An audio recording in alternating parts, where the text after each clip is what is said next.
శుద్ధనామనకు మహిమ కలుగును గాక. ఈ ఉదయకాల సమయమందు కుడి వచ్చిన ప్రేమైన దేవజనంమంతరికి నా నిండు వందనాలు, ఆహ్వానం, శుభాకాంక్షలు తెలియజేస్తూ ఉంటున్నాం. మంచిది. మనం పోయిన నెలలో ఒక 3 వారాలు మొదటి కొరింథీ పత్రిక మొదటి అధ్యాయమును మనం కొన్ని విషయాలు మన ధ్యానం చేసి ఉన్నాం. ఈరోజు కూడా మొదటి కొరింథీ పత్రిక మొదటి అధ్యాయము 12వ వచనాన్ని నేను చదువుతున్నాను. అందరూ జాగ్రత్తగా గమనించండి. మొదటి కొరింథీ పత్రిక మొదటి అధ్యాయము 12వ వచనాన్ని నేను చదువుతున్నాను. మీలో ఒకడు నేను పౌలు వాడను, ఒకడు నేను అపోల్లో వాడను, మరి ఒకడు నేను కేఫా వాడను, ఇంకొకడు నేను క్రీస్తు వాడనని చెప్పుకొనుచున్నారని నా తాత్పర్యము. ప్రార్థన చేసుకుందాం. మహిమోన్నతుడా, సర్వశక్తిమంతుడా, మా కృపానిధి, నీకు వందనాలు, స్తోత్రాలు ప్రభువా. ఈ ఉదయకాల సమయమందు నాయన ప్రపంచ పరిశుద్ధులతో మేము కూడా ఈ చెల్లూరు గ్రామంలో చిన్న సంఘముగా చేరి నిన్ను స్తుతించుటకు, ఆరాధించుటకు, మరి ముఖ్యంగా ఈ ఉదయకాలం నీ మాటలు వినుటకు సిద్ధపడి ఉంటుండగా నీ దివ్యమైన మాటల చేత మా అందరితోనూ మీరు మాట్లాడండి, బలపరచండి, నడిపించమని యేసు నామమున అడిగి వేడుకొనుచున్నాం తండ్రి, ఆమేన్. హల్లెలూయా, హల్లెలూయా. మంచిది. ప్రియమైన దేవుని బిడ్డలారా, ఇక్కడ మనం చూసినట్లయితే కొరింథీ సంఘము చాలా కష్టమైన పరిస్థితుల్లో ఏర్పడిందని గత వారాల్లో మనం నేర్చుకుని ఉన్నాం. బైబిల్ పండితులు ఏం చెప్తారంటే, కొరింథీ లాంటి ప్రదేశంలో ఒక సంఘం ఏర్పడితే ప్రపంచంలో ఏ ప్రదేశంలోనైనా ఎటువంటి పరిస్థితుల్లోనైనా ఇంకెక్కడైనా సంఘాన్ని కట్టొచ్చని. మరి ఆ విషయాలన్నీ మేము నెల రోజుల క్రితం నేను వివరించాను. కానీ ఒక్క విషయాన్ని చెప్తాను. వ్యభిచారం విపరీతంగా అనకూడదు. నేను చెప్పాను, టోటల్ సౌండ్ పెంచి దీన్ని తగ్గించాలి, ఇండివిజువల్గా తగ్గించాలి. అప్పుడు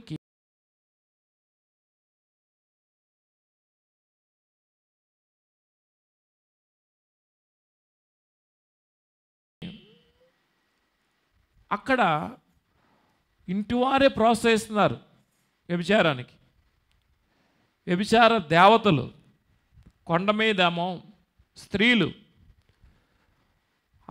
అక్కడ ఉన్న పట్టణంలో ఉన్న పేరు ఏంటంటే, ఒక్కసారైనా ఆ కొండ మీద ఈ స్త్రీలతో వ్యభిచారం చేస్తే వారు డైరెక్ట్గా పరలోకానికి వెళ్ళిపోతారు.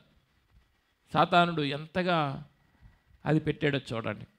ఆ కొండ క్రింద, కొరింథీ పట్టణంలో కొండ కింద పురుషులతోనే లేక స్త్రీలతోనే అటువంటి సాంస్కృతికమైన విపరీతమైన కల్లోల పరిస్థితుల్లో అపోస్తలుడైన పౌలు గారు ప్రార్థన ద్వారా, సువార్త ద్వారా కష్టపడి అక్కడ సంఘాన్ని కట్టాడు. ఇంత దేవుని చేత అపోస్తలుడైన పౌలు ద్వారా కట్టబడిన ఈ సంఘంలోనంట ఏం మొదలైపోయింది? సంఘం ఏర్పడిన తర్వాత విభేదాలు ఏర్పడ్డాయి. ఒకరంటున్నారంట నేను అపోల్లో వాడను, ఒకరంటున్నారు నేను పేతురు వాడను, ఒకరంటున్నారంట నేను పౌలు వాడను, మరొకరు అంటున్నారంట మేము యేసుక్రీస్తుకు సంబంధించిన వారమని 4 వర్గాలుగా విడిపోయినట్లుగా మనం చూస్తున్నాం. మరి ఈ రోజుల్లో అయితే ఎన్ని లెక్క పెట్టలేనన్ని డినామినేషన్లుగా అయిపోయింది. వీటన్నిటిలో ఎవరిది నిజమైన సంఘము? ఇప్పుడు నేను అనుకుంటాను ఎల్షదాయి సంఘము నిజమైన సంఘమని నేను అనుకుంటాను. కానీ మిగిలిన వారు ఎవరు వెళ్తున్నారో, ఎక్కడికి వెళ్తున్నారో వారి సంఘం నిజమైందని అనుకుంటూ ఉంటారు. మన పరిచర్య ప్రారంభంలో నాకు సమాధి కార్యక్రమాలు మన సంఘం కానిది నాకు ఎదురయ్యేవి. అంటే ఎవరు రాకపోతే మనం జూనియర్ లాగా, లేకపోతే ఈయనైతే మాట వింటాడు అన్నట్లుగా నన్ను 1-2 సమాధి కార్యక్రమాలకు పిలిచేవారు, నాతో చేశారు. ఒక 2, 3 అయిన తర్వాత కొన్ని కామెంట్లు కూడా వచ్చాయి, ఇంక ఈయన దీనికే పనికొస్తాడు అన్నట్లుగా వచ్చింది. ఆ సమయంలో ఇంకొక సంఘటన జరిగింది. ఒక చోట మనకు పోలీస్ క్వార్టర్స్లో ఉద్యోగం చేస్తున్న ఒక ఆయన ఇక్కడ డెంకాడ దగ్గర యాక్సిడెంట్లో చనిపోయారు. యాక్సిడెంట్లో చనిపోతే ఆయనకి సమాధి చేయాలి. వారు ఎక్కడైతే బాప్తిసం పొందుకున్నారో ఆ పాస్టర్ గారికి ఫోన్ చేస్తే మేము రావని చెప్పారట. మీరు రావని చెప్తే రెండో ఆప్షన్ ఎవరు? శేఖర్ బాబు. నాకు ఫోన్ చేశారు.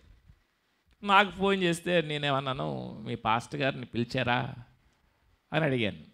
పిలిచారా అంటే మా పాస్టర్ గారు రావట్లేదండి అని అన్నారు. అమ్మ మరి మీ పాస్టర్ గారిని ఎలాగోలాగా మీరు బ్రతిమాలాలి తప్ప నేను చేయకూడదు. అదిగాక నాకు ఆ రోజు వీటీసీలో ప్రోగ్రాం జరుగుతుంది, మీటింగ్కి వెళ్ళాను అని చెప్పి నేను రాలేను అని చెప్పేశాను. నేను రాలేను అని చెప్పేసినప్పుడు ఆ వీటీసీ ప్రోగ్రాంకి వెళ్తే ఇంకా ఫోన్లు వచ్చేస్తున్నాయి వరుసగా. ఇంకా లాస్ట్ ఫోను ఆ యొక్క చనిపోయిన వాళ్ళ సహోదరి నాకు ఫోన్ చేసి ఇంక నాతో చాలా గట్టిగా, నాకు ఈ మధ్యలో ఫోన్ పట్టుకుని మరి ఫోన్ల మీద ఫోన్లు వచ్చేస్తున్నాయని చెప్పి నేను మధ్యలో బయటకు వచ్చాను. మధ్యలో బయటకు వస్తే ఆవిడ తమ కోపం అంతా నా మీద చూపించారు. ఇదేనా మీ పాస్టర్లు చేసే పని? ఇలా మనిషిని ఇలా వదిలేస్తారా? ఈ మాటలు వాళ్ళని అడగాలి, నన్ను అడుగుతున్నారు అన్నమాట అని నన్ను అడుగుతున్నారు. అంటే నేను అన్నాను, మరి మీటింగ్లో ఉన్నాను కదమ్మా, అది నేను చేయకూడదని కాదు మరి అని ఇంతగా గట్టిగా మాట్లాడితే నేను అర్థం చేసుకొని సరే నేను ఒక అరగంటలో వస్తానని చెప్పి అక్కడ మీటింగ్ అవ్వకుండానే నా పని వాక్యం చెప్పేసి మొత్తం మీద అక్కడికి వెళ్ళి సమాధి కార్యక్రమం మొదలుపెట్టాను. అక్కడ పాటలు పాడాము, అక్కడ స్నానం అయిపోయింది, పెట్టెలో పెట్టాము, తీసుకెళ్ళాము ఆ సమాధి దొడ్లో మీ అయినాడ దగ్గరే పెట్టుతా కరెక్ట్గా ఇంకొక 2-3 నిమిషాల్లో మట్టేసేస్తాం, అంత అయిపోయింది. అప్పుడు అసలు పాస్టర్ గారు వచ్చారు. వచ్చారు కానీ ఏం చేశారంటే, నువ్వు పక్కెళ్ళినట్టుగా నాకు ఆశ ఇలా చూశారు. నేను వెంటనే పక్కెళ్ళిపోయినప్పుడు ఆయన వచ్చి మళ్ళీ మొదటి నుంచి మొదలెట్టాడు, వాక్యం తీసాడు, చేశారు, ఇవన్నీ చేశారు. అయితే ఇప్పుడు చెప్తుంటే అది మామూలుగా మీకు అనిపించవచ్చు కానీ ఆ రోజు నాకు చాలా బాధ అనిపించింది, వేదన అనిపించింది. అదేదో నేనేదో సంఘం పెట్టినట్లుగా ఆ ఫీలింగు అది పెట్టారు. యువతల వీళ్ళ దగ్గర చెడ్డ అయిపోయాం, యువతల ఇతని దగ్గర కూడా చెడ్డ అయిపోయాం. 3వ వర్గం బంధువులు వచ్చారు. వాళ్ళ బంధువులు అమలాపురం, కాకినాడ నుంచి వచ్చారు. ఒకడు ఇలా వెనకాల చేసుకుని ఇలా నా కాసి ఆయన కాసి ఇలా చూస్తున్నాడు. నేనేదో తప్పు చేసి ఆయన ఏదో చంపేసినట్టుగా ఇలా చూశాడు. ఆ పాస్టర్ గారి కాసి ఇలా చూశాడు. ఆ పక్కన పిలిచి నన్ను అడుగుతున్నాడు, ఆయనది ఏ చర్చు అని అడిగాడు. ఆయనది ఏ చర్చు అని అడిగితే నేను ఆయనది పలానా చర్చ్ అండి, పలానా డినామినేషన్ అని చెప్పాను. మీదే చర్చు అన్నాడు. మాది ఇలా పలానా చర్చ్ అన్నాడు. ఆహా, మీరెవరు క్రీస్తు సంఘానికి సంబంధించిన వారు కారమాట. ఇంతకీ ఆయన ఉద్దేశం ఏంటంటే నిజంగా యేసుక్రీస్తు సంఘం అని అంటలేదు ఆయన, వాళ్ళు క్రీస్తు సంఘం వాళ్ళు. అదొక డినామినేషన్, క్రీస్తు లేని క్రీస్తు సంఘం. అందుకని ఆయన ఏంటి విమర్శగా ఏమంటున్నాడు, మీరు ఎవరు క్రీస్తు సంఘానికి. ఆ మాట ఆయన డినామినేషన్ హెచ్చించుకోవడానికి ఆ మాట చెప్పాడు. కానీ నా హృదయంలో ఆ రోజు నుంచి ఆ మాటలు నాకు కదులుతూనే ఉన్నాయి. ప్రియమైన దేవుని బిడ్డలారా, దేవుని సంఘం ఏమైపోయిందంటే చీలిపోయింది, విడిపోయింది. యేసు ప్రభువారు ఇలా సంఘం తన స్వరక్తమిచ్చి స్థాపించిన సంఘము మనుషుల వల్ల ఏమైపోయిందంటే వర్గాలుగా యేసు ప్రభువారు శిష్యులు లేక అదే సమయంలో అపోస్తలుడైన పౌలు ఆ యొక్క సంఘ స్థాపనలు మొదలుపెట్టారు. వారిలోనే తేడా మొదలైంది. కానీ వారు డినామినేషన్లు, సంస్థల పేర్లు పెట్టలేదు. 2 వర్గాలు ఎలా అయిపోయారంటే, అన్యులు, మనమందరం అన్యులమే. ఒకటి యూదులు, 2 వర్గాలు. యూదులకి ఏంటి అలవాటు? సున్నతి అలవాటు. వారు అబ్రహాము నుంచి సున్నతి అలవాటు. ఇప్పుడు పేతురు ద్వారా అన్యులు యేసు ప్రభుని వెంబడించడం మొదలుపెట్టారు. మనకి సున్నతి అంటే ఏమిటో తెలియదు. ఇప్పుడు 2 రకాలు. వాళ్ళు సున్నతి తెలియకపోతే ఇప్పుడు వాళ్ళకి ఎలా ఉందంటే, అసలైన యూదులకి మనకి ఇప్పటి నుంచో వచ్చిన ఆచారం కదా, వీళ్ళు యేసు ప్రభుని వెంబడించడం అంటే మేము ఓకే చెప్తాం, కానీ సున్నతి తప్పనిసరిగా ఉండాలి కదా వీరికి కూడా. మన దేవుణ్ణి వెంబడిస్తున్నారు, మరి మన సున్నతిని వెంబడించరా అన్న విధంగా 2 వర్గాలు అపోస్తలుడైన పేతురు, అపోస్తలుడైన పౌలు ఉంటున్నప్పుడే స్టార్ట్ అయింది. అయితే వారేం చేశారంటే, ఇదే రైట్ అని పేతురు అనలేదు, ఇదే రైట్ అని చెప్పి ఆ యొక్క పౌలు అనలేదు. వీళ్ళు ఏం చేశారంటే అపోస్తల కార్యంలో 15వ అధ్యాయంలో ఏం చేద్దాం, వీళ్ళకి సున్నతి చేద్దామా, సున్నతి అవసరం లేదా, బయట నుంచి వచ్చిన వారికి ఏ నియమాలు ఉండాలి అని చర్చ మామూలు మేకిచ్చి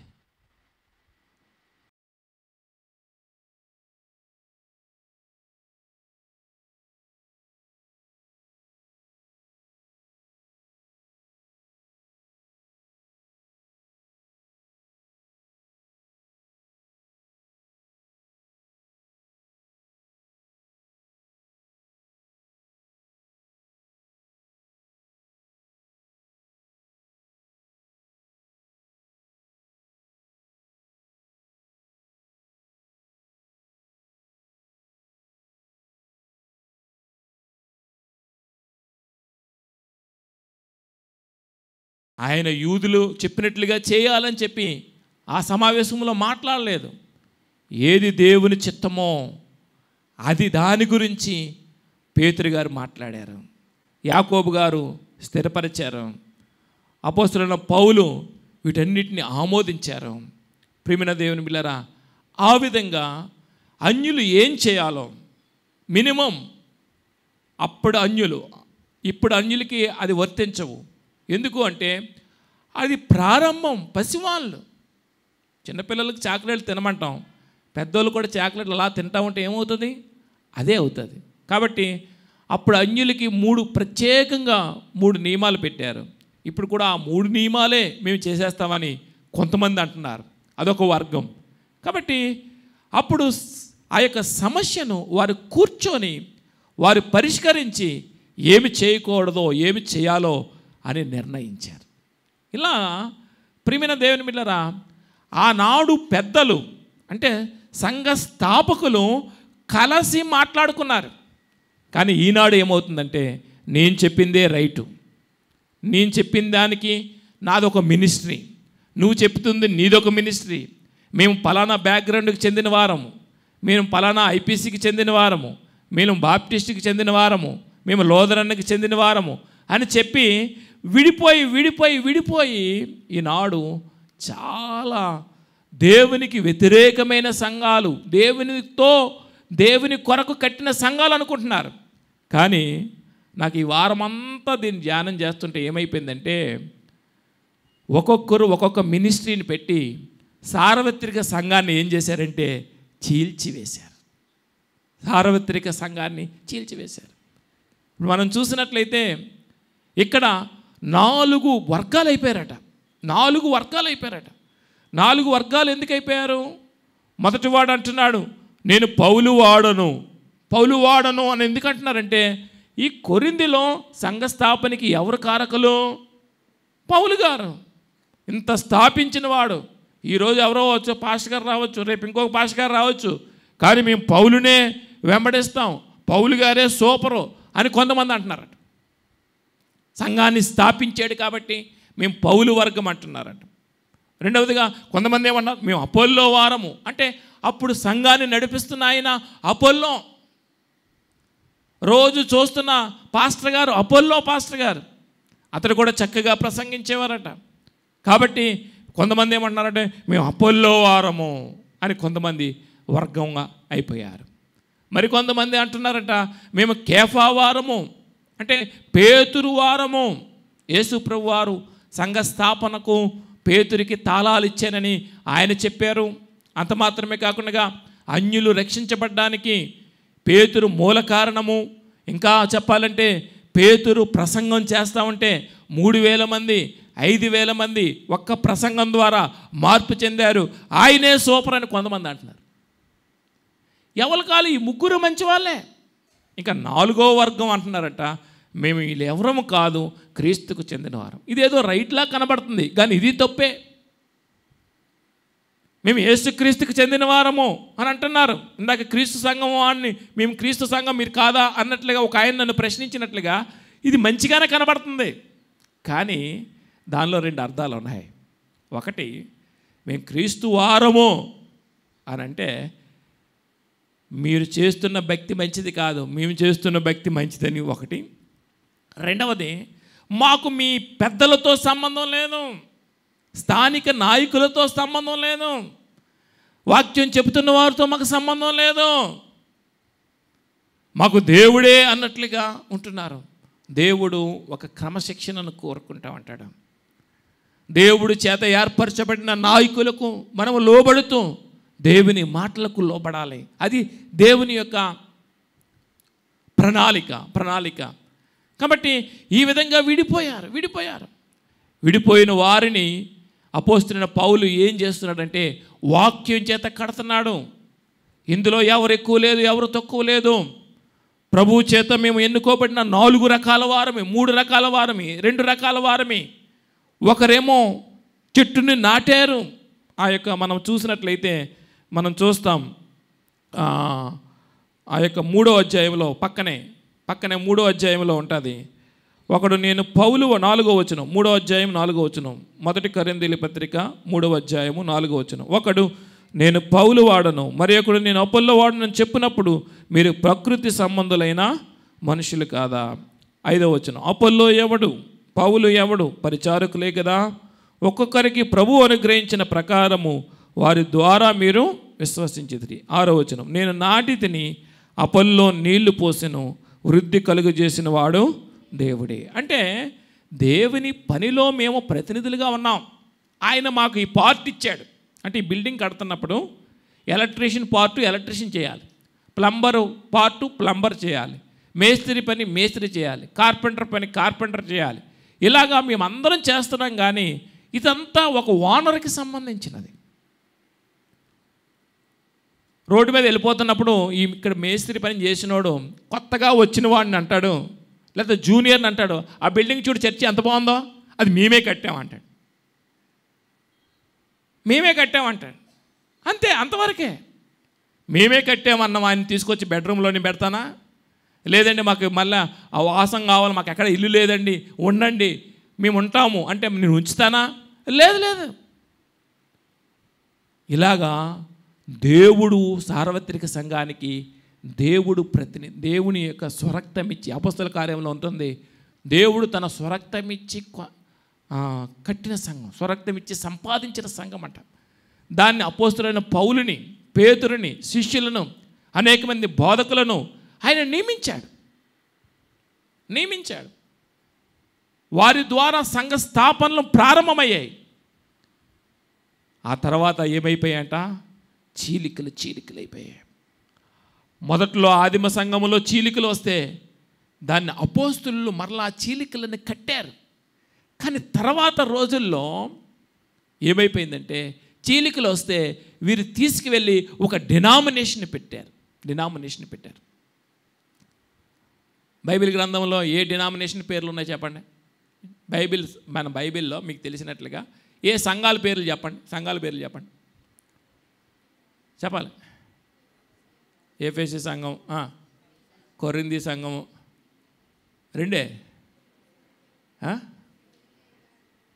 కొలస్సే, దెస్సలోనికి సంఘము, ఫిలిప్పీ సంఘము. అలాగే ప్రకటన గ్రంథంలో మొదటి సంఘం చెప్పలేదు మీరు ఎవరు, యెరూషలేము సంఘము, తర్వాత సంఘము అంతియోక సంఘము.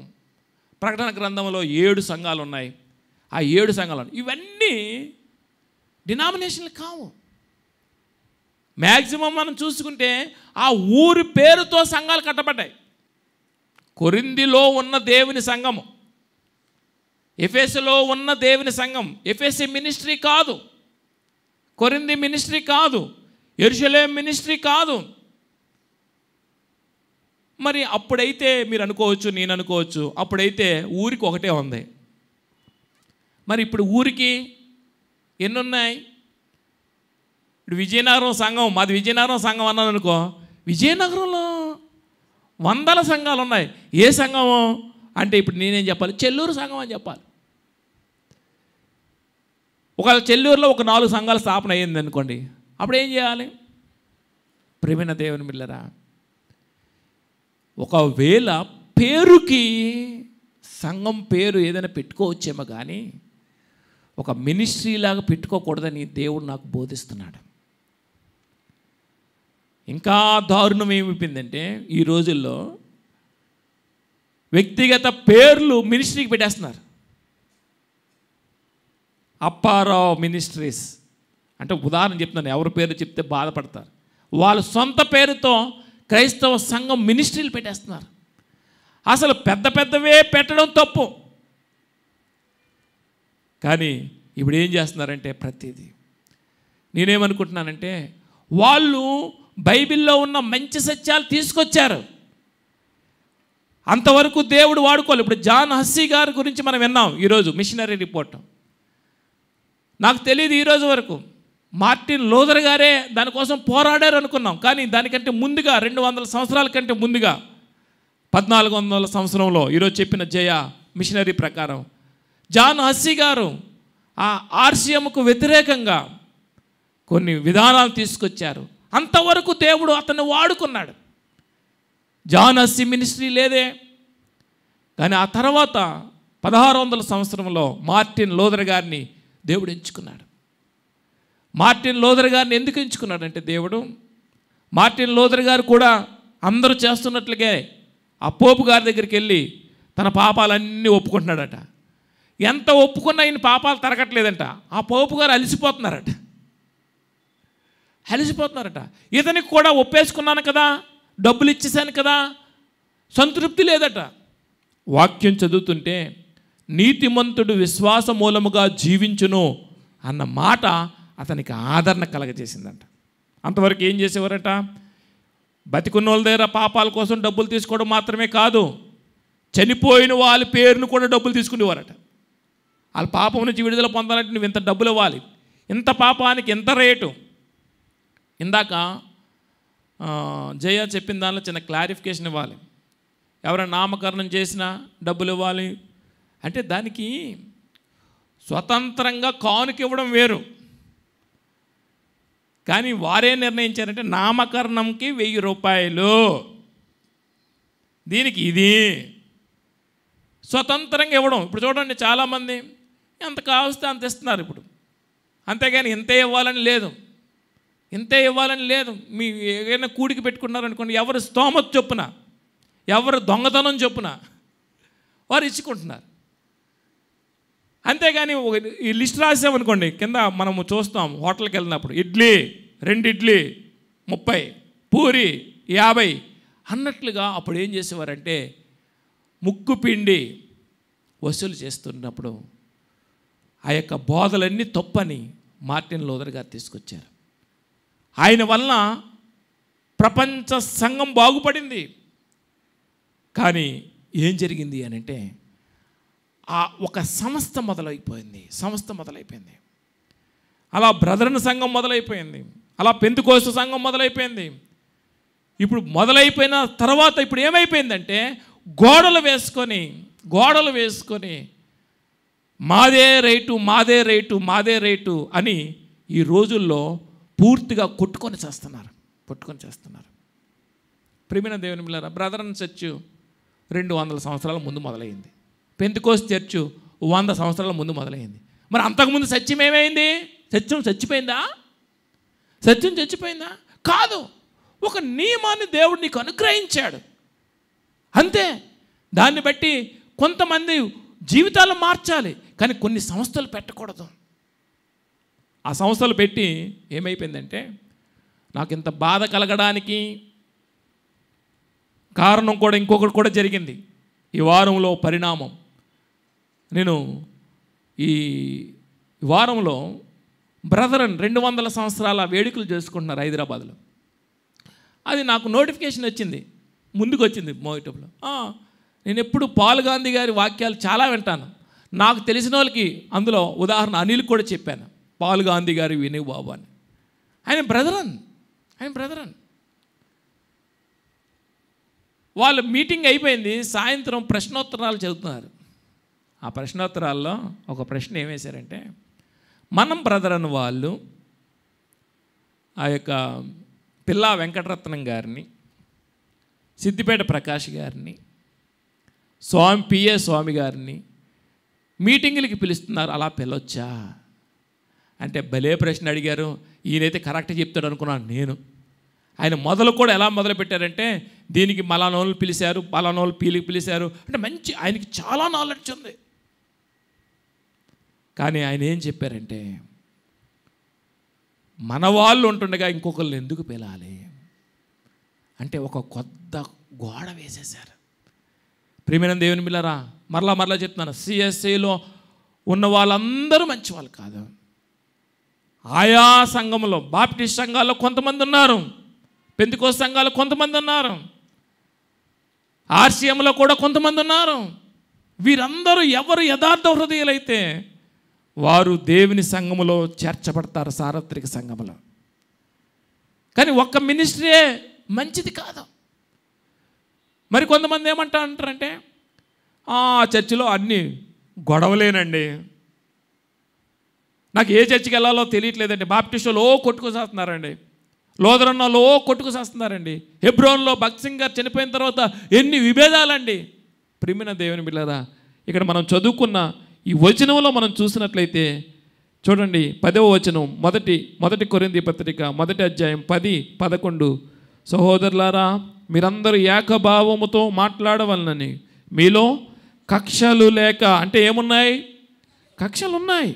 ఏక మనసుతోనూ ఏక తాత్పర్యంతోనూ మీరు సన్నద్ధులై ఉండవలనని మన ప్రభు అయిన యేసుక్రీస్తు పేరట మిమ్మల్ని వేడుకొనుచున్నాను. 11వ వచనం, నా సహోదరులారా, మీలో కలహములు కలవని మిమ్మల్ని గూర్చి క్లోయే ఇంటి వారి వలన నాకు తెలియవాలి. అపోస్తలుడైన పౌలు పెట్టిన సంఘంలో ఏమున్నాయంట చెప్పండి? గొడవలు ఉన్నాయి. మన మాటలు చెప్పండి, ఏమున్నాయి? గొడవలు ఉన్నాయి.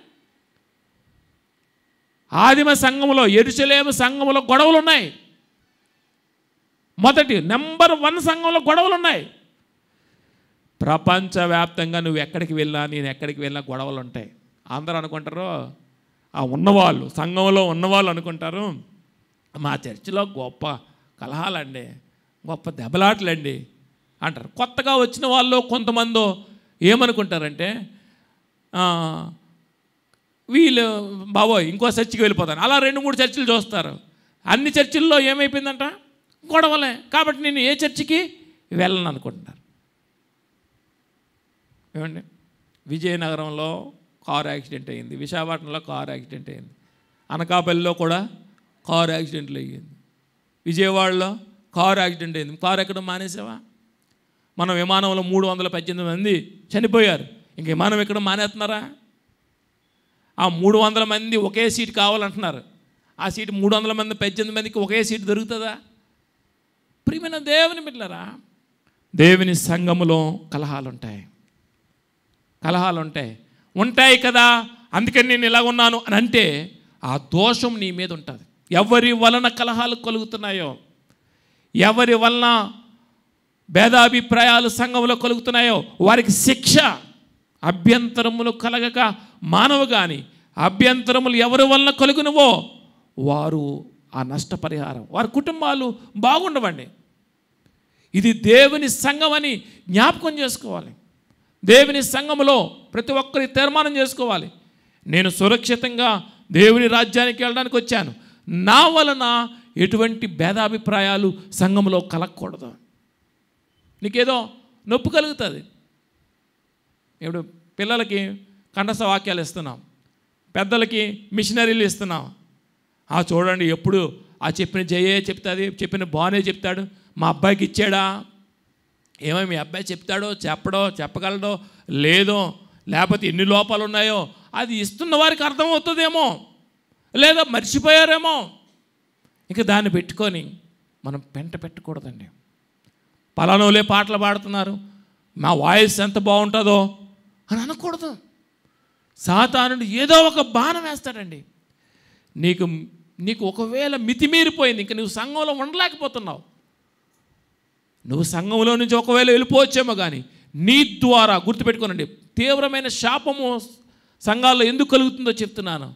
వారి ద్వారా, వెళ్ళిపోయిన వారి ద్వారా ఇంకొకరు ఆ సంఘాన్ని విడిచిపెట్టకూడదు. నీకు నచ్చలేదు, సమస్య పరిష్కారం అవ్వటం లేదు, దాని నుంచి నీవే వెళ్ళిపోవాలి, కానీ ఒక గుంపుని ఏర్పరచకూడదు, కొంతమందిని పాడు చేయకూడదు.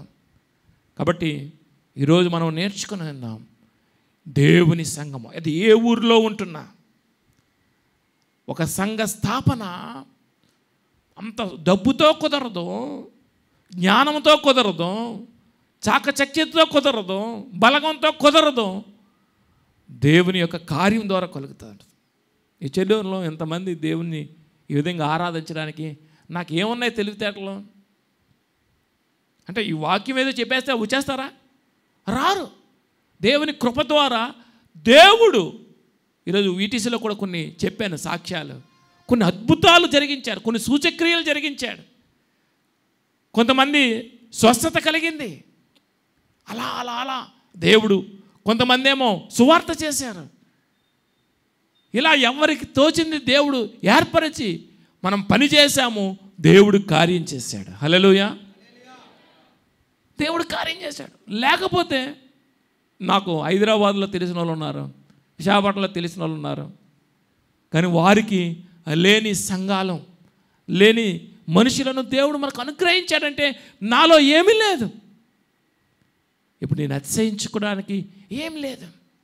దేవుని కృప ద్వారా దేవుని సంఘం కట్టబడుతుంది. ప్రపంచంలో ఎక్కడైనా సరే కొంతమంది అనుకుంటారు నా వల్ల ఎంతమంది సంఘాలు వచ్చిందని, కానీ దేవుని యొక్క శక్తి వల్లనే సంఘం స్థాపన జరుగుతుందండి. అయితే స్థాపన చాలా మనుషులకు అసాధ్యమైనది, కానీ సంఘము నిర్మూలన, సంఘ విభేదాలు చాలా సులభమైంది. ఒక సంఘం విడిపోవడం చాలా సులభం, సంఘం కట్టబడడం చాలా కష్టం, కానీ సంఘం విడిపోవడం చాలా సులభం. కాబట్టి నేనైతే ఈ సంఘాన్ని కట్టలేదు, నా ద్వారా అయితే ఎవ్వరికి హాని చేయకూడదు. దేవుని కనుగుడ్డును మనం ముట్టుకున్నట్లు లెక్క సంఘంలో నా వలన భేదాభిప్రాయాలు కలగకూడదు అని బలమైన తీర్మానం, జాగ్రత్త మనం తీసుకోవాలి. దానిలో చక్కగా మనం వ్యవహరించాలి. అయితే ప్రియమైన దేవుని బిడ్డలారా, మనము చూసినట్లయితే ఈ సంఘములో కలహాలు ఉన్నాయి, కక్షలు ఉన్నాయి, ప్రియమైన దేవుని బిడ్డలారా చాలా తేడాలు ఉన్నాయి. అయినప్పటికీ మనం చూస్తూ ఉంటున్నాము, అయినప్పటికీ వారు ఏం చేశారంటే పరిష్కరించి మరలా సంఘాన్ని కట్టారు. ఈ సంఘ విభేదాలు కలిగించిన వారి గురించి అపోస్తలుడైన పౌలు ఏమంటున్నాడు చూడండి. మరలా 4వ వచనం చదువుదాం. 1 కొరింథీయులకు పత్రిక 3వ అధ్యాయము 4వ వచనము. ఒకడు నేను పౌలు వాడను, మరి ఒకడు నేను అపోల్లో వాడనని చెప్పినప్పుడు మీరు ప్రకృతి సంబంధులైన మనుషులు కారా? అంటే దాని అర్థం చెప్తున్నాను వినండి. ఎవరు విభేదాలు కలగజేస్తారట? దేవుని సంఘంలోనికి వచ్చారు, బాప్తిజం పొందుకున్నారు, మారు మనసు పొందుకున్నారు, తెల్లబట్టలు వేసుకున్నారు, సీనియారిటీ 5-6 సంవత్సరాలు అయిపోతుంది, కానీ నువ్వు బాణాలు వేస్తున్నావు, పలానా వారి వల్ల విభేదాలు కలుగుతున్నాయి అంటే దాని అర్థం ఏంటంట, ఇంకా వారిలో దేవుని ఆత్మ ప్రవేశించలేదు. లోకము ఏ విధంగా విభేదాలు కలిగిస్తూ ఉంటున్నారో, మన ఊరిలో కొంతమంది ఉంటారు, వాళ్ళ పని ఏంటంటే భార్యాభర్తలకి లింకులు పెట్టేస్తూ ఉంటారు, ఒక కుటుంబానికి తేడాలు చేసేస్తూ ఉంటారు. అలాంటి స్వభావమే ఇంకా దేవుని సంఘములో ఉన్నవారి వలన విభేదాలు కలుగుతూ ఉంటాయి. కాబట్టి మనం అనుకోవాలి, అలా మన వలన జరగకూడదు. మరి ఇంకా మనం చూసుకున్నట్లయితే చాలాసార్లు ఈ గోడలు ఎలా పెరిగిపోయాయంటే, ఇందాక చెప్పినట్లుగా ఆ పాల్ గాంధీ గారు ఏమన్నారంటే, మన వాళ్ళు చాలు, మన వాళ్ళ ద్వారా నిలబడుతుంది, మనం వారిని పిలవకూడదు, వారి దగ్గరికి మనము వెళ్ళకూడదు. ఇప్పుడు ఏమైపోయింది? దేవుని చేత ఏర్పరచబడిన ఒక యోగ్యుడికి దేవుడిచ్చిన మాటలను మనం కాలదనుకుంటున్నాం. నేనే మరలా ఆ పాల్ గాంధీ గారి మాటలు ఎన్నో ఆలకించాను. ఆయన ద్వారా మొదటిది నేను నేర్చుకుంది ఏంటంటే, పాల్ గాంధీ వారి వలన నా ధోరణి మార్చుకోవాలనుకున్నాను. అంటే ప్రతి మాటకి స్పీడ్గా మాట్లాడేయడం కానీ, అరుస్తూ మాట్లాడడం కానీ మంచిది కాదు.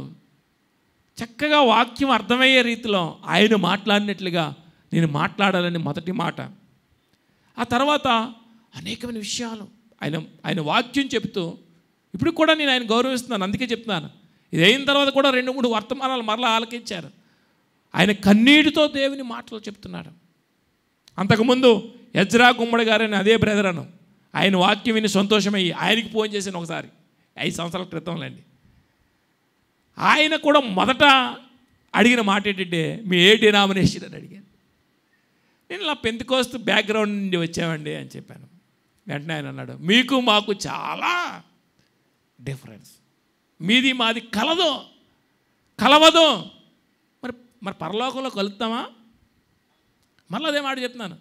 200 సంవత్సరాల క్రితం బ్రదర్ అని వచ్చిందని మీరే చెప్తున్నారు.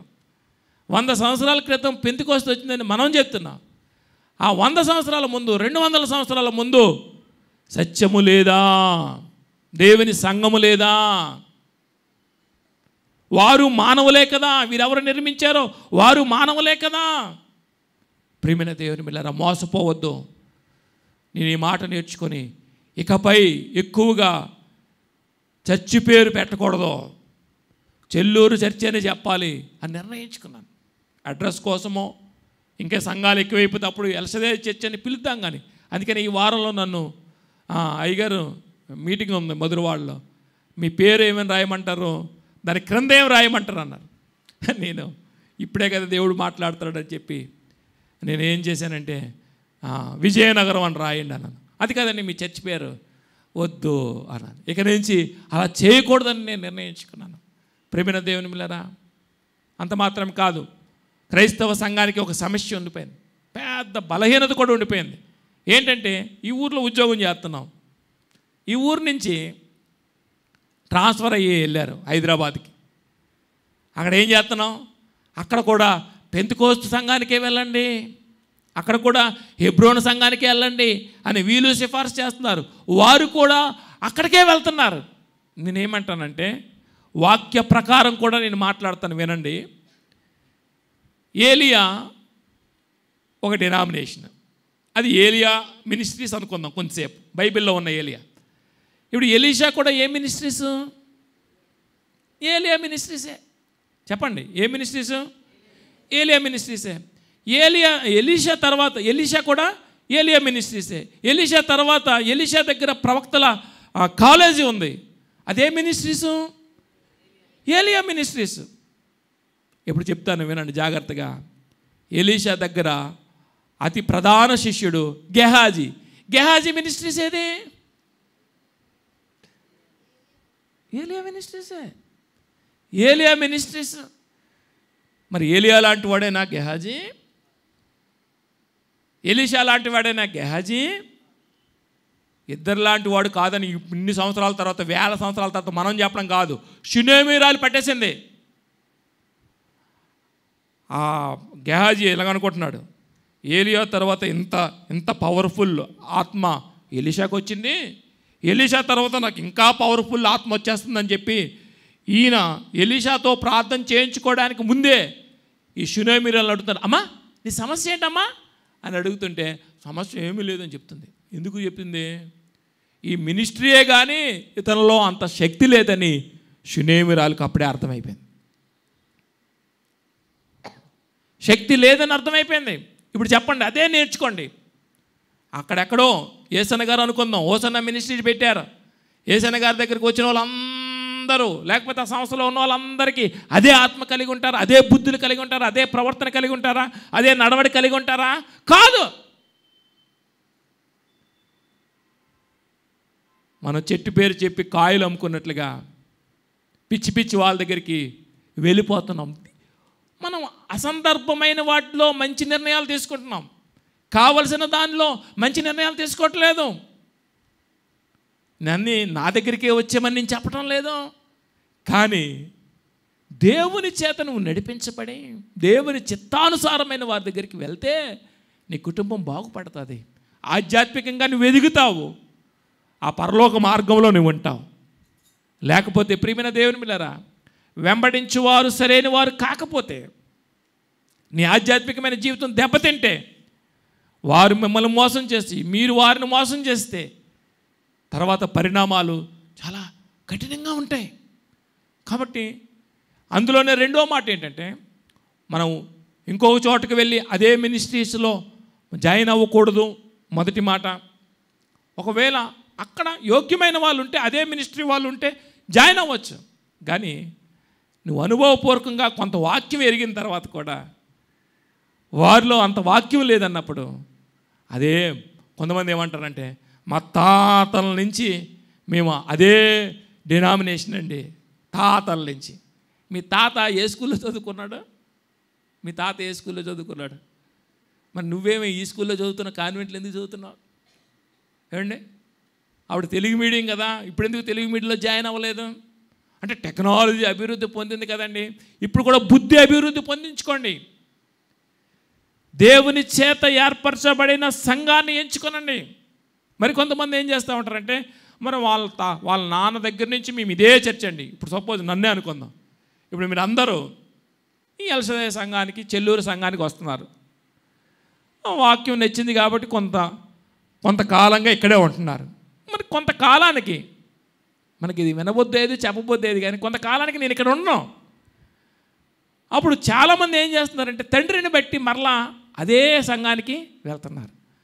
తండ్రిని బట్టి వెళ్ళకూడదు ఈ సంఘానికి కానీ ఏ సంఘానికి కానీ, తండ్రిని బట్టి కాదు.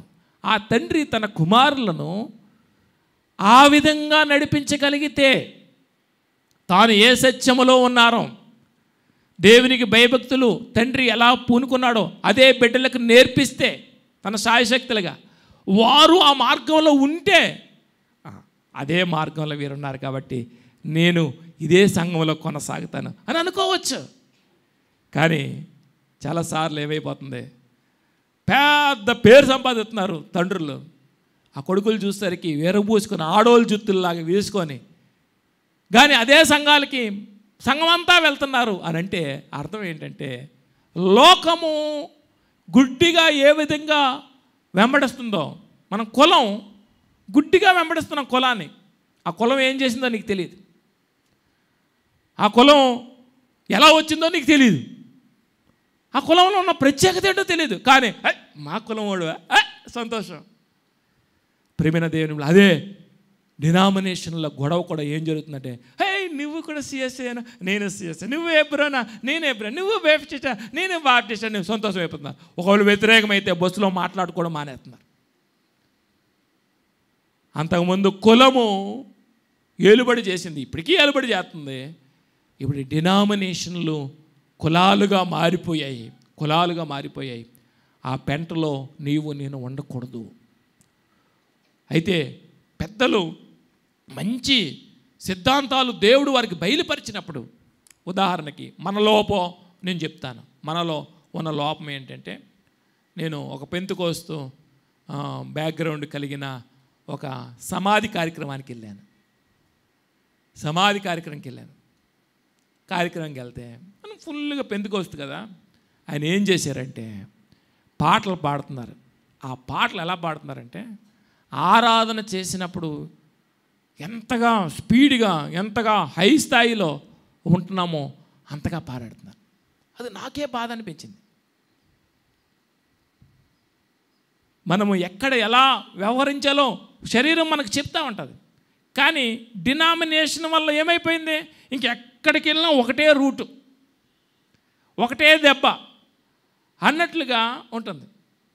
అంటే పెళ్ళిలో కూర్చున్నప్పుడు ఎలా మొఖాలు ఎలా ఉండాలని శాస్త్రం చెప్తుంది చెప్పండి. కొంచెం నవ్వు వచ్చినా రాకపోయినా నవ్వుతూ ఉండాలిరా, ఒకవేళ ఏడుతూ ఉంటే పెళ్ళికే వెళ్ళకూడదురా. పెళ్ళి దగ్గర ఇలా ఉన్నాం ముఖాలు వేసుకొని, ఏమండి. అదే ఒక దగ్గర సమాధి దగ్గర ఉన్నాం, పెళ్ళి దగ్గరలాగా నవ్వుకొని జోకులు వేస్తే ఏమంటారు వాళ్ళు? చేయొచ్చు అలాగా. ఒక్కొక్కసారి అలాంటి సందర్భాలు వచ్చేస్తూ ఉంటాయి. నవ్వే వచ్చేస్తూ ఉంటుంది. అదేదో కుర్చీ కాడ వాళ్ళ అత్తగారు కుర్చీలో కూర్చోపని పడిపోయింది అనుకోండి, ఆ కోడలు వెంటనే ఏం చేస్తుంది? ఏం చేస్తారు? నవ్వు వచ్చేస్తుంది. కానీ నవ్వు వచ్చేసిన ఈవిడ అనుకుంటుంది, పక్కన ఉన్న వాళ్ళు అనుకుంటారు, అమ్మో నాకు నవ్వు వస్తుంది. కానీ ఇది సందర్భం కాదు. పాటలు కూడా అంతే, వాక్యం కూడా అంతే. ఎక్కడ అర్థం అవ్వాలో, ఎక్కడ నెమ్మదిగా చెప్పాలో, మనం అంతటికి ఒకటే స్టైల్గా కాకుండా దేవుని ఆత్మ చెప్పిన కొంత నేర్చుకుంటూ శరీరం మనల్ని ఉద్రేకపరుస్తూ ఉంటుంది. వాటి నుంచి వేరవ్వాలి. లోపముల్లో కొన్ని నేను నేర్చుకున్నాను. పెంతెకోస్తులో ఉన్న లోపాలు ఏంటి అంటే, భాషలో ఒకటి లోపం. అంటే భాషలు తప్పని నేను అంటలేదు. నేనంటే దేవుడు ఊరుకుంటాడు, చంపేస్తాడు నన్ను పట్టుకొని. ఏంటి లోపము? 2 లోపాల నుంచి చూశాను భాషల్లో ఉన్న లోపం. ఒకటి అసందర్భంగా, అంటే వ్యక్తిగతంగా ప్రార్థన చేసుకున్నప్పుడు భాషలు మాట్లాడరు, కానీ స్టేజ్ మీద ఎక్కినప్పుడు మాత్రమే భాషలు వస్తున్నాయంటే అది దొంగ భాషలు. రెండవది, ఆ భాషలు మాట్లాడుతున్న వారు తమ ప్రవర్తనలో అమ్మో దేవునితో నేను మాట్లాడే అనుభవం కలిగి ఉన్నాను, అంత తీక్షణత ఆ భాషలు లేనప్పుడు ఉండటం లేదు. అంత మాత్రమే కాకుండా గొడవలకు దిగుతున్నారు, భేదాలకు దిగుతున్నారు. దేవుని ఆత్మ ఉన్నోడు ఎవ్వడు భేదాలకు దిగడు. ప్రపంచంలో ప్రసిద్ధులైన వారు, డినామినేషన్లు వేరైనా వారి స్నేహాన్ని విడగొట్టుకోలేదు. మన జీవితంలో కలబడాలి. సార్వత్రిక సంఘం అంటే, సార్వత్రిక సంఘం కొరకు మనం ప్రయాసపడ్డమంటే ఏంటో చెప్తాను. విశ్వాసులందరూ ఒకరికొకరు భేదాభిప్రాయాలు లేకుండా ఉండాలి.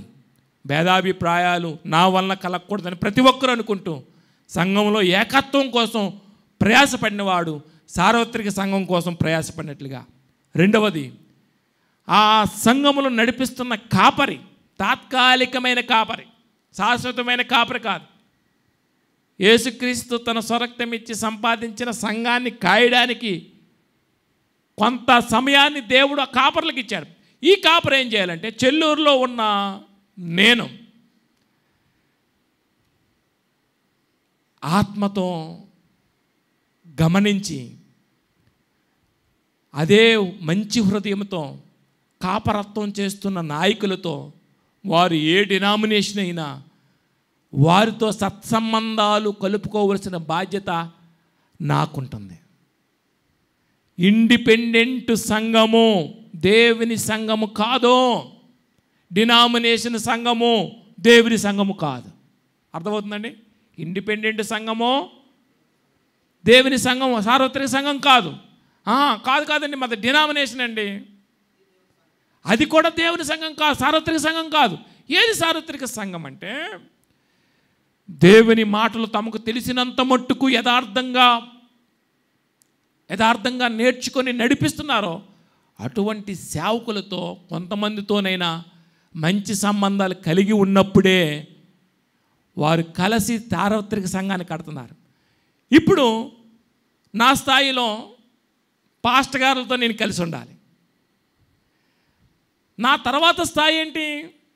హెబ్రోనుకు ఎవరైతే నాయకులుగా ఉన్నారో, సిఎస్ఐకి ఎవరైతే నాయకులుగా ఉన్నారో, పెంతెకోస్తుకి ఎవరైతే నాయకులుగా ఉన్నారో, వారిలో కూడా ఏదో చిన్న భేదాభిప్రాయాలు, చిన్న సిద్ధాంతాలు పక్కన పెట్టి అవసరమైనప్పుడు వారు మాట్లాడుకోగలిగినప్పుడే సార్వత్రిక సంఘాన్ని కూడా వారు కడుతున్నారు. లేకపోతే రేపటి దినాన్ని వారు లెక్కప్ప చెప్పాలండి. వాళ్ళు కలుసుకోవాలి.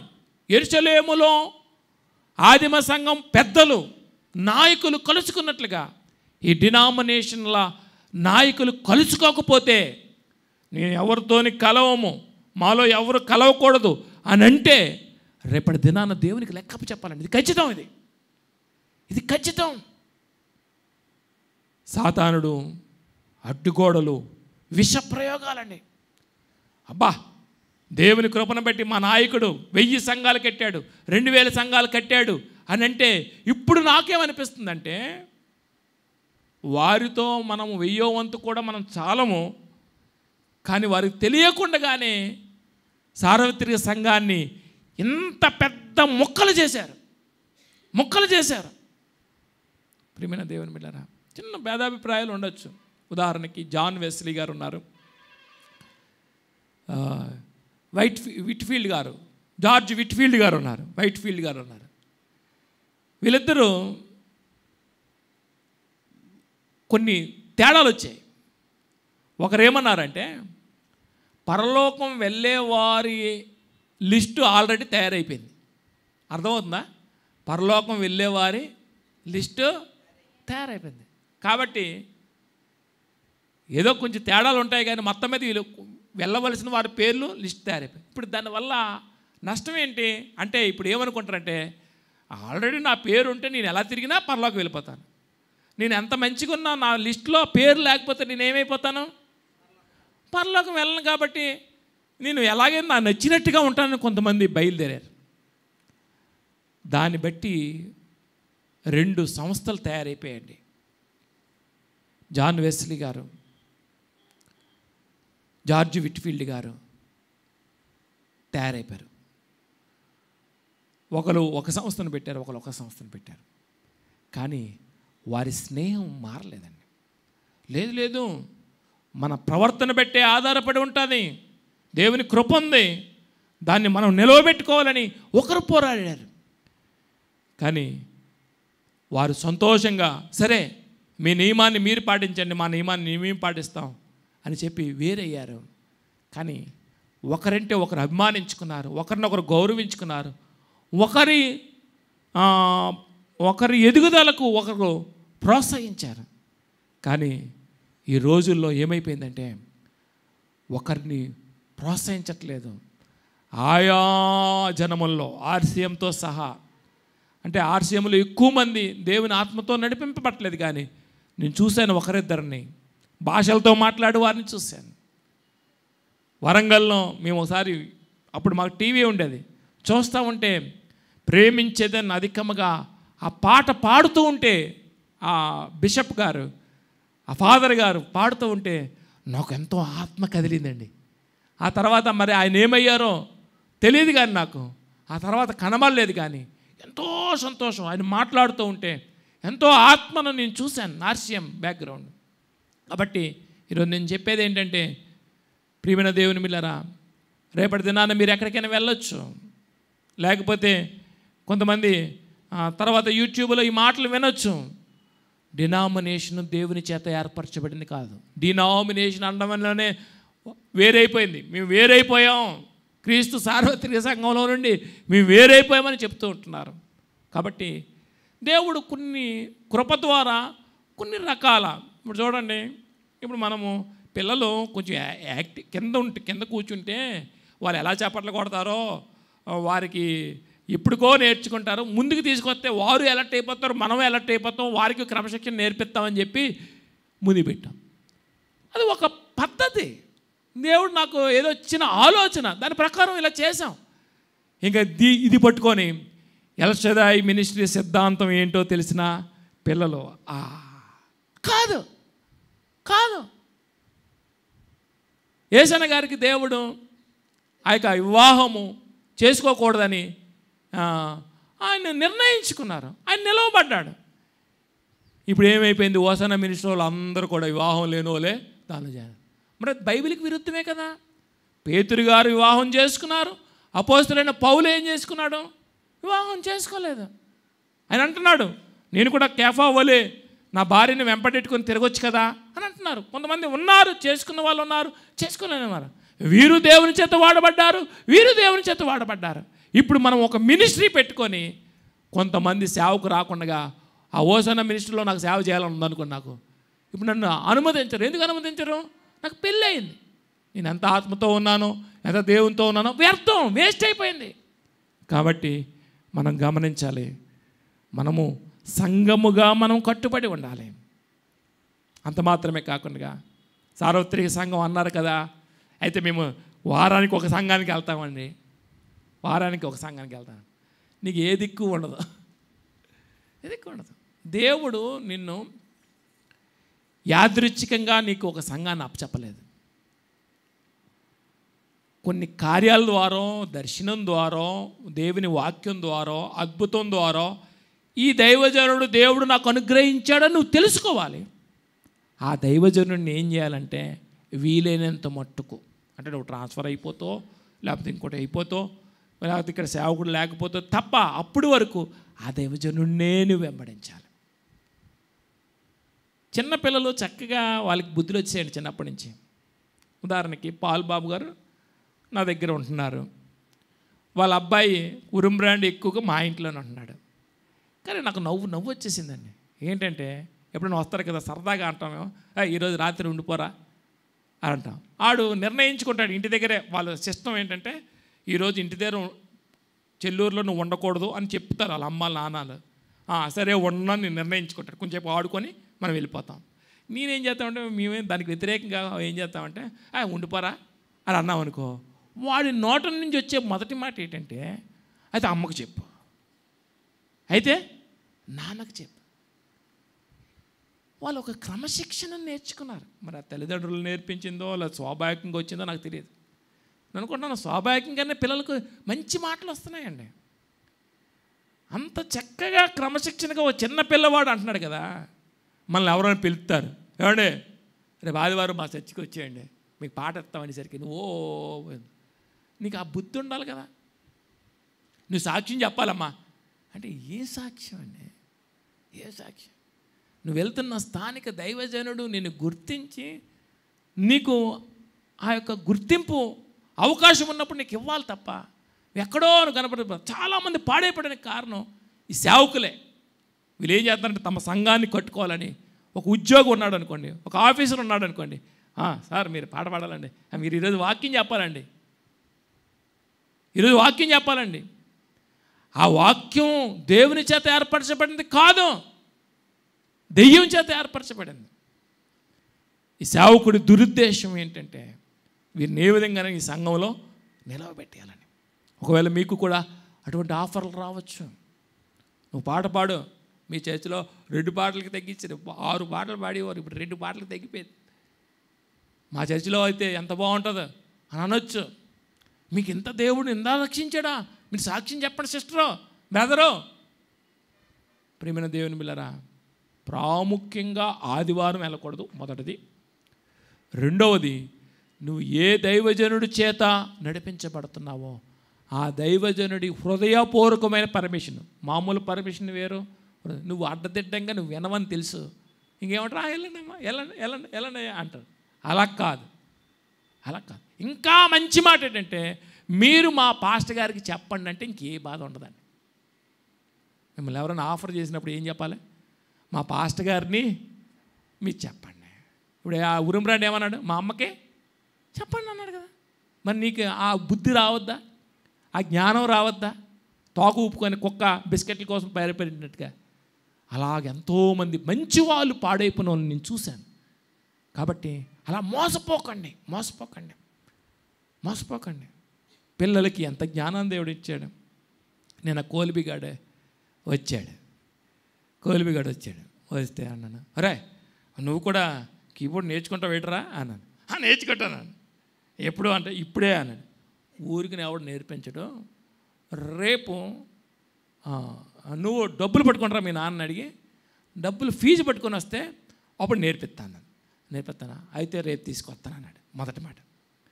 మళ్ళీ రెండో మాట ఏమన్నాడు వినండి అన్నాడు, నువ్వేదైనా సహాయం చేస్తే అప్పుడు తీసుకొస్తాను అన్నాడు. ఏంటి ఈ పదం ఏంటి, నాకు మతి పోయింది. నేను మధ్యాహ్నం భోజనం చేస్తున్నా, నేను సహాయం చేయడం ఏంటి, ఆ పదం ఎందుకు వచ్చింది?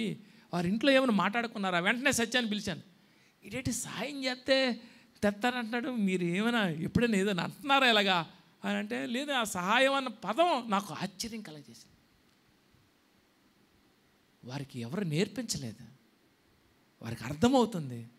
పిల్లలు 4 సంవత్సరాలు 5 సంవత్సరాల వరకు ఏంటి అవును ఏంటి కాదని అర్థమవుతుంది.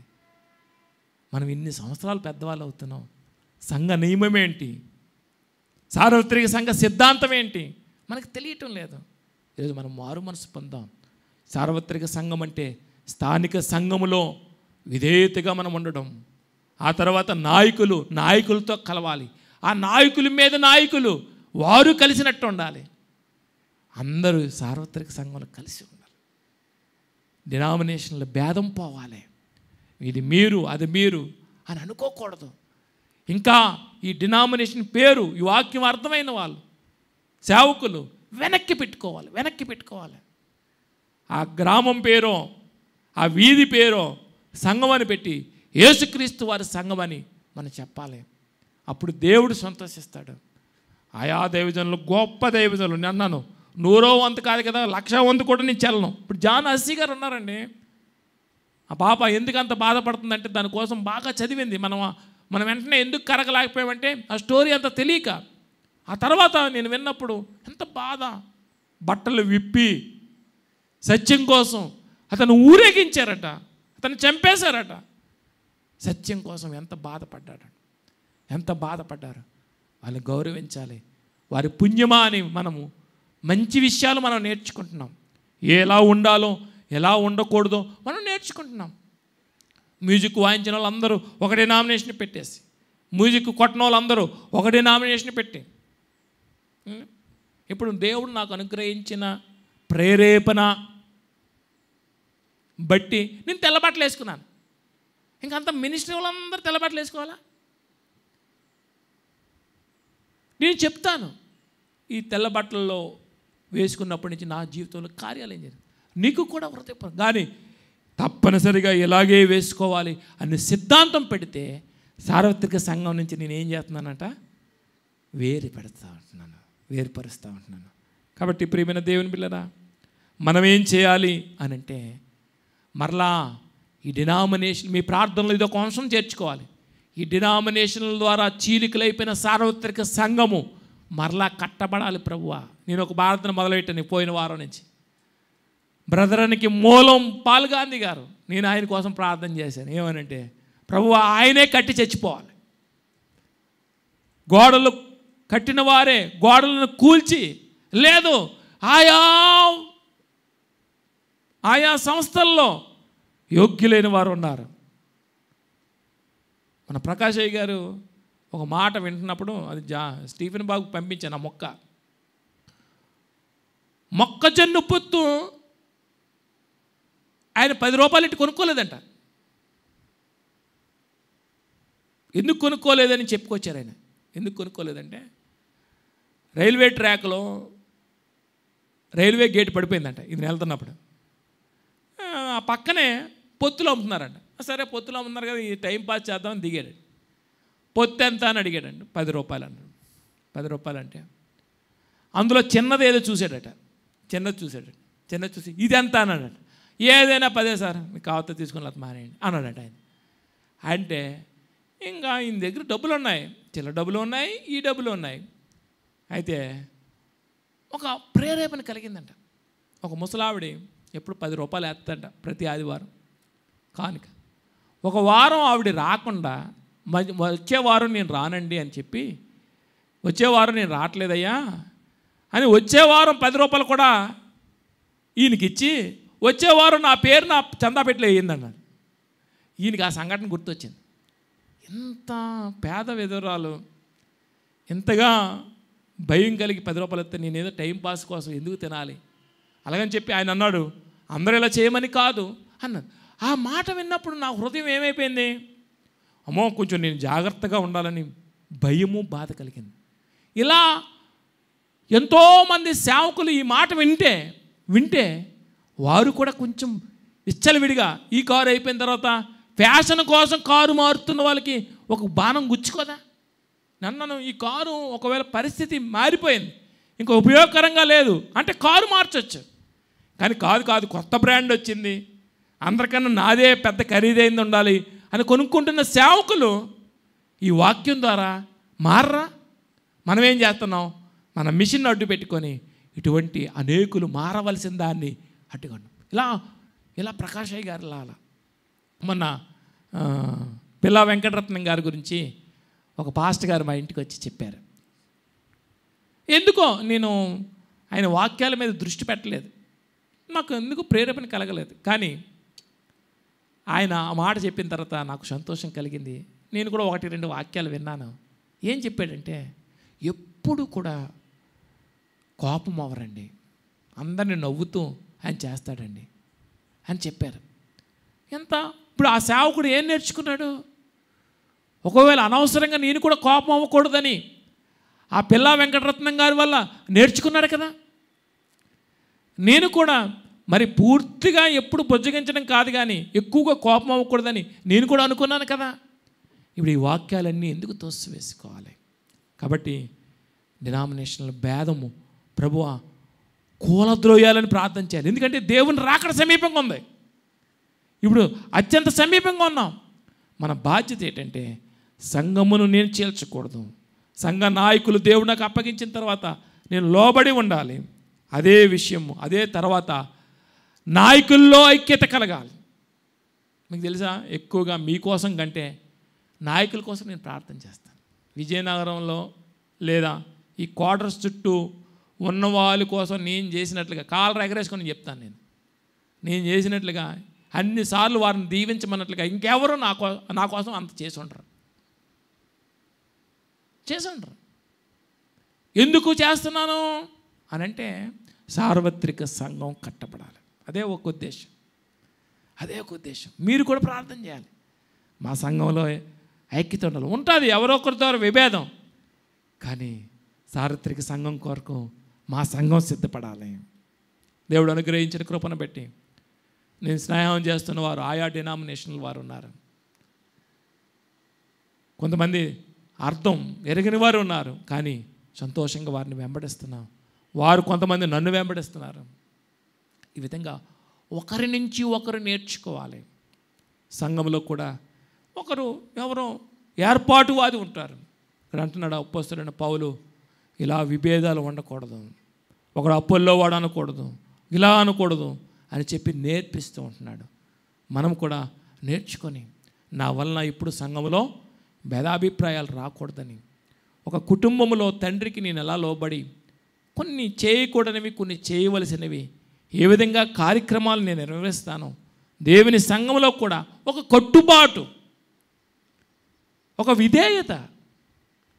ఎప్పుడైనా మీరు ఏదైనా పని మీద బయటికి వెళ్ళొచ్చు, కానీ ఎప్పుడైనా సరే మేము ఇలాగ వెళ్తున్నామండి అని చెప్పే అలవాటు సంఘాల్లో ఉన్నాయా? లేవు. ఆయనకి ఎందుకు చెప్పాలి, ఆయన మాకు అధికారా అని అనుకుంటున్నారు. అది మంచి పద్ధతి కాదు, నియంతృత్వమో కాదు. కానీ నువ్వు ఒక కుటుంబం అనుకుంటే ఒక తండ్రికి చెప్పి వెళ్తావు, ఒక తల్లికి చెప్పి వెళ్తావు, అమ్మా నేను ఆటకి వెళ్తున్నానని. మరి దేవుని సంఘంలో ఎందుకు చెప్పటం లేదు?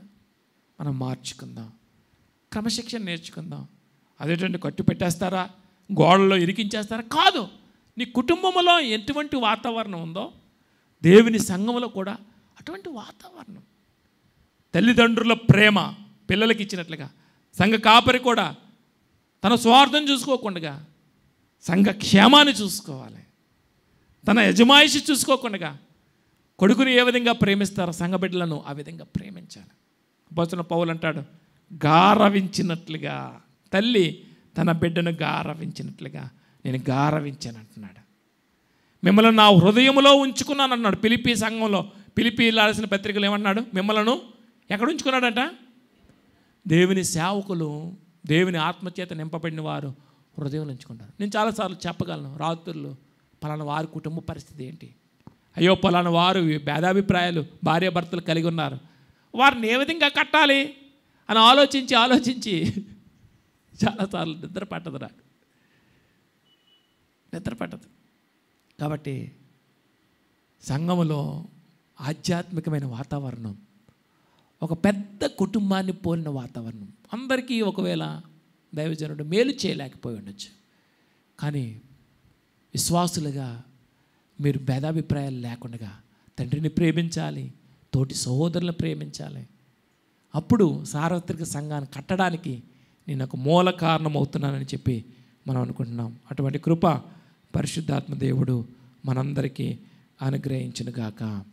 ప్రార్థన చేసుకుందాం. ఓ సంగమా సార్వంగమా పరలోక రాజ్యపు ప్రతిబింబమా, మెస్సయ్యను ఎదుర్కొనగా నీతిని అలంకరించి సిద్ధపడుమా. ఓ సంగమా వినుమా, కడపటి బూరా మ్రోగగనే కన్నురెప్ప పాటున మారుదువా వడిగా మేఘా సీనుడవై నడి ఆకాశము పోగలవా కడపటి బూరా మ్రోగగనే కన్నురెప్ప పాటున మారుదువా వడిగా మేఘా సీనుడవై నడి ఆకాశము పోగలవా గొర్రె పిల్ల సంగమా క్రీస్తురాజు సంగమా గొర్రె పిల్ల సంగమా క్రీస్తురాజు సంగమా రారాజునెదుర్కొనగలవా రారాజునెదుర్కొనగలవా ఓ సంగమా సర్వంగమా పరలోక రాజ్యపు ప్రతిబింబమా మెస్సయ్యను ఎదుర్కొనగా నీతినలంకరించి సిద్ధపడుమా ఓ సంగమా వినుమా. అవును, క్రీస్తురాజు సంఘం ఇది, గొర్రెపిల్ల సంఘం ఇది. డినామినేషనల్ పేర్లు చెప్పుకోవాలని, మన పేర్లు చెప్పుకోవాలని నాయకులు కానీ విశ్వాసులు కానీ కోరుకోకూడదు. క్రీస్తు స్వరక్తమిచ్చి సంపాదించిన సంఘం, దాని మహిమను, ఆయన మహిమను మనం ఎన్నడూ తీసివేయకూడదు. సార్వత్రిక సంఘం కొరకు ప్రతి ఒక్కరూ ప్రయాసపడండి. సంఘాల్లో విభేదాలు, డినామినేషన్ల విభేదాలు తొలగిపోవాలి. అలాగని ఎవరిని పెడితే వారిని ఆహ్వానించమని కాదు, దేవుని ఆత్మతో నింపబడిన ప్రతి ఒక్కరిని మనం గౌరవించాలి. దాని కొరకు మనం ప్రయాసపడదాం. సంఘములో నా బాధ్యతను ఏమిటి అనేది మనం నేర్చుకుందాం. సంఘములో నేను ఎలా వ్యవహరించాలి, క్రీస్తు రక్తం చేత కొనబడిన సంఘం, కట్టబడిన సంఘం, నా ద్వారా భేదాభిప్రాయాలు ఉండకూడదని ప్రతి ఒక్కరు కోరుకోవాలి. ఒక ఇటుక సిమెంట్తో కలిసినట్లుగా ఆ ప్రక్కనున్న ఇటుక ప్రక్కనున్న సహోదరుడు ప్రక్కనున్న సహోదరి అయితే దేవుని వాక్యం చేత వారితో అంటకట్టబడుతున్నామా? భేదాభిప్రాయములు కలిగి ఉంటున్నామా? దేవుని సంఘములో ఆయన పునాది మీద నిలువుగా మనం కట్టబడాలి. దీనికి వేరుగా ఎవ్వరు పని చేయకూడదని మన వ్యక్తిగత ప్రార్థనలో కూడా మనం ప్రార్థన చేద్దాం, ప్రార్థన చేసుకుందాం. కృపగలిగిన తండ్రి, నీకు వందనాలు, స్తోత్రములు. సార్వత్రిక సంఘం కోసం మరలా మాకు ఇచ్చిన అవగాహన బట్టి వందనాలు. దాని కొరకు మరి ప్రాముఖ్యంగా నాయకులు పోరాడువారుగా, ప్రయత్నం చేయవారుగా, ప్రయాసపడేవారుగా మా నాయకులను దీవించండి, ఆశీర్వదించండి. ఈ వాక్యమును కూడా వ్యర్థంగా పోకుండా దేవా వారి హృదయాల్లో ఫలింపచేయమని, కూడి వచ్చిన ప్రతి బిడ్డను మీరు దీవించి ఆశీర్వదించమని యేసు నామమును అడిగి వేడుకొనుచున్నాము తండ్రి, ఆమేన్. అందరూ లేచి నిలబడదాం. ఇప్పుడు మన పరమ తండ్రి అయిన దేవుని ప్రేమయు, కుమారుడైన యేసుక్రీస్తు వారి కృపయు, పరిశుద్ధాత్మ యొక్క అన్యోన్య సహవాసం సన్నిధి ఇక్కడ చేరిన మనకును సమస్త పరిశుద్ధులకును ఇప్పుడు ఎల్లప్పుడూ సదాకాలము తోడయుండి నడిపించును గాక, ఆమేన్. ఆశీర్వాదంబుల్ మా మీద వర్షింపజేయుమిసా, ఆశతో నమ్మియున్నాము నీ సత్య వాగ్దత్తముల్. ఈ మాయి మీద కృమ్మారించుము దేవా, గ్రమ్మార ప్రేమ వర్షంబు కృమ్మారించుము దేవా, ఆమేన్. అందరికి వందనాలు. ఒక నిమిషం కూర్చుంటే మంచిది.